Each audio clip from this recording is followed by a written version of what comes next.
आयुर्वेद की किताबों में एक बहुत अच्छा प्रयोग लिखा है कि आप एक जग में पानी लें साफ और कोई एक पत्थर का टुकड़ा लें छोटा, जो नदी में पत्थर नहीं मिलते हैं छोटे छोटे गोल गोल, उसको पत्थर को ले लें, कोई भी छोटा 10 ग्राम 50 ग्राम 100 ग्राम का पत्थर का टुकड़ा, प्राकृतिक पत्थर, और उसको खूब गरम कर लें, खूब गरम कर लें, तप्त कर लें, लाल जैसा हो जाए, और उस खूब गरम पत्थर को एक जग पानी में डाल दें।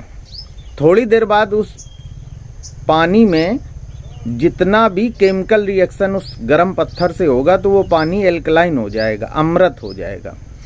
उस पानी में ऐसे गुण आ जाएंगे कि जब आप उस पानी का सेवन करते हैं तो तमाम बीमारियों को ठीक करता है। और उसमें तो बहुत और भी कुछ लिखा है, लेकिन अब इसको ज्योतिष की दृष्टि से समझने का प्रयास करें।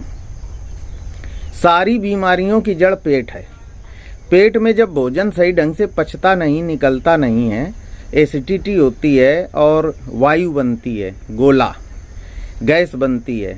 ये गैस बताती है कि पेट में भोजन सड़ रहा है। और ज्योतिष में हमारे पाद को, गंदी वायु को, पेट की गंदी हवा को हम राहु कहते हैं। तो राहु जब पेट में मौजूद हो जाता है और पेट से ही सारे शरीर की बीमारियां, यहाँ तक कि दिमाग की बीमारियां, न्यूरो सिस्टम भी खराब कर देता है, नींद खराब कर देता है, फिर और बीमारियां आपके बढ़ती चली जाएंगी। तो डॉक्टर वैद्य कहते हैं पेट को साफ रखो। अब पेट अगर खराब हो रहा है तो वायु बढ़ेगी, गंदी वायु राहु है। अब राहु को ठीक करने के लिए हमें मंगल की जरूरत है और चंद्रमा की जरूरत है और बृहस्पति की जरूरत है। आप ज्योतिष ग्रंथों का अध्ययन करेंगे तो हम उसी दृष्टि से बता रहे हैं कि राहु को ठीक करने के लिए मंगल, बृहस्पति और चंद्रमा की सहायता ली जाती है। अब यहाँ पर आप मामले को समझ लें। ये जितनी भी नदियों के पत्थर होते हैं ये पहाड़ से आते हैं, ये शुभता लिए होते हैं, प्रवाह होते हैं। जैसे ज्ञान का प्रवाह चलता है, संतों ऋषियों का प्रवाह चलता है, तो जो आपके घरों में या सड़क पे, उनकी बात मैं नहीं कर रहा हूँ। नदी का पत्थर ज्ञान का प्रतीक है, गुरु का प्रतीक है। और जब आप उसे तप्त करते हैं, खूब गर्म करते हैं, तो वो जो लाल अंगारा है वो मंगल का प्रतीक है। और जग में जो आप पानी लेते हैं वो चंद्रमा है।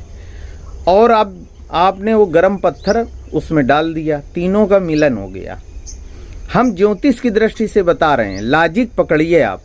जब ज्योतिष का लॉजिक आप पकड़ेंगे तो फिर आपको ज़्यादा समझ में आएगा और ग्रहों के उपाय क्यों करवाए जाते हैं और किस उपाय से क्या लाभ होता है, तब आपको समझ में आएगा।